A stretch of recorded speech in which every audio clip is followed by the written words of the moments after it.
हनुमान जी अमर हैं तो अब वे कहाँ हैं। प्रायः लोगों के मन में यह सवाल रहता है कि हनुमान जी अमर हैं तो अब वे कहाँ हैं।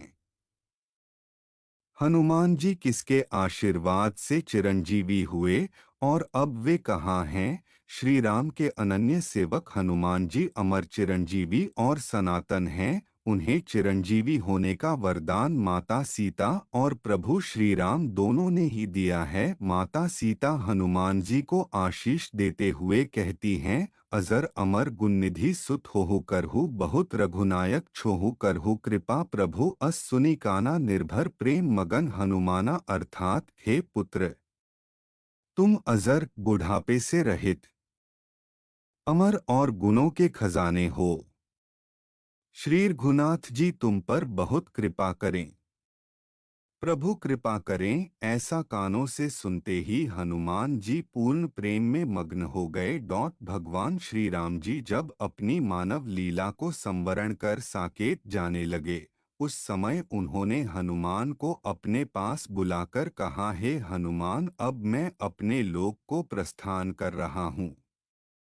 देवी सीता तुम्हें अमरत्व का वर पहले ही दे चुकी हैं, इसलिए अब तुम भूलोक में रहकर शांति, प्रेम, ज्ञान तथा भक्ति का प्रचार करो। मेरे वियोग का दुख तुम्हें नहीं होना चाहिए, क्योंकि मैं अदृश्य रूप में सदैव तुम्हारे पास ही बना रहूंगा तथा तुम्हारा हृदय ही मेरा निवास स्थान होगा। द्वापर युग में जब मैं कृष्ण के रूप में पुनः अवतार धारण करूंगा, तब मेरी तुमसे फिर भेंट होगी। जहाँ भी मेरी कथा तथा कीर्तन हो तुम वहाँ निरंतर उपस्थित रहना तथा मेरे भक्तों की सहायता करते रहना। तुम्हें संसार में कभी कोई कष्ट नहीं होगा।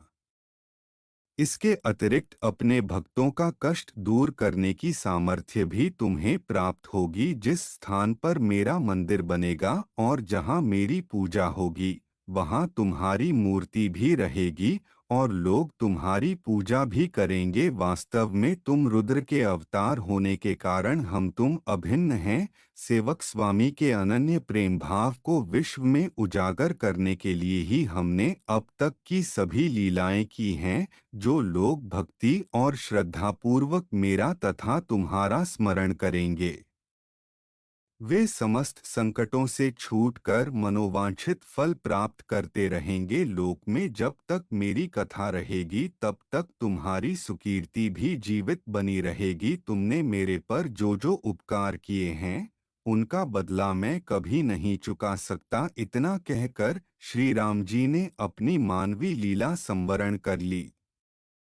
उस समय उन्होंने हनुमान को अपने पास बुलाकर कहा, हे हनुमान, अब मैं अपने लोक को प्रस्थान कर रहा हूँ। देवी सीता तुम्हें अमरत्व का वर पहले ही दे चुकी हैं, इसलिए अब तुम भूलोक में रहकर शांति, प्रेम, ज्ञान तथा भक्ति का प्रचार करो। मेरे वियोग का दुख तुम्हें नहीं होना चाहिए, क्योंकि मैं अदृश्य रूप में सदैव तुम्हारे पास ही बना रहूंगा तथा तुम्हारा हृदय ही मेरा निवास स्थान होगा। द्वापर युग में जब मैं कृष्ण के रूप में पुनः अवतार धारण करूंगा, तब मेरी तुमसे फिर भेंट होगी। जहाँ भी मेरी कथा तथा कीर्तन हो तुम वहाँ निरंतर उपस्थित रहना तथा मेरे भक्तों की सहायता करते रहना। तुम्हें संसार में कभी कोई कष्ट नहीं होगा। इसके अतिरिक्त अपने भक्तों का कष्ट दूर करने की सामर्थ्य भी तुम्हें प्राप्त होगी। जिस स्थान पर मेरा मंदिर बनेगा और जहाँ मेरी पूजा होगी, वहाँ तुम्हारी मूर्ति भी रहेगी और लोग तुम्हारी पूजा भी करेंगे। वास्तव में तुम रुद्र के अवतार होने के कारण हम तुम अभिन्न हैं। सेवक स्वामी के अनन्य प्रेम भाव को विश्व में उजागर करने के लिए ही हमने अब तक की सभी लीलाएं की हैं। जो लोग भक्ति और श्रद्धापूर्वक मेरा तथा तुम्हारा स्मरण करेंगे, वे समस्त संकटों से छूटकर मनोवांछित फल प्राप्त करते रहेंगे। लोक में जब तक मेरी कथा रहेगी तब तक तुम्हारी सुकीर्ति भी जीवित बनी रहेगी। तुमने मेरे पर जो जो उपकार किए हैं, उनका बदला मैं कभी नहीं चुका सकता। इतना कहकर श्री राम जी ने अपनी मानवी लीला संवरण कर ली। हनुमान जी नेत्रों में अश्रु भरकर श्री सीताराम को बार बार प्रणाम कर तपस्या के लिए हिमालय चले गए। हनुमान जी का इन स्थानों पर है निवास। राम कथा में हनुमान जी का निवास। श्री राम जी के साकेत धाम प्रस्थान के बाद हनुमान जी अपने प्रभु के आदेशानुसार उन्हीं के गुणों का कीर्तन एवं श्रवण करते हुए भूतल पर भ्रमण करने लगे। हनुमान जी का राम नाममय विग्रह है। उनके रोम रोम में राम नाम अंकित है। उनके वस्त्र, आभूषण, आयुध सब राम नाम से बने हैं। उनके भीतर बाहर सर्वत्र आराध्य श्री राम हैं। उनका रोम रोम श्री राम के अनुराग से रंजित है। जहाँ भी राम कथा या राम नाम का कीर्तन होता है, वहाँ वे गुप्त रूप से सबसे पहले पहुँच जाते हैं। दोनों हाथ जोड़कर सिर से लगाए सबसे अंत तक वहाँ वे खड़े ही रहते हैं। प्रेम के कारण उनके नेत्रों से बराबर आंसू झरते रहते हैं। सुन्हे पवन सुत सर्वदा आखिन अंबु बहाई, छकत राम पद प्रेम में सकल सुरत बिसराई। अरु जहे जहे रघुपतिक था सादर बांचत कोई, तेहे तेहे धरी सिर अंजलि सुनत पुलक तन सोई। महाराजा रघुराज सिंह जी द्वारा रचित रामरसिकावली, त्रेतायुग खंड, प्रथम अध्याय। किम पुरुष वर्ष में हनुमान जी का निवास। किम पुरुष वर्ष हेमकूट पर्वत के दक्षिण में स्थित है।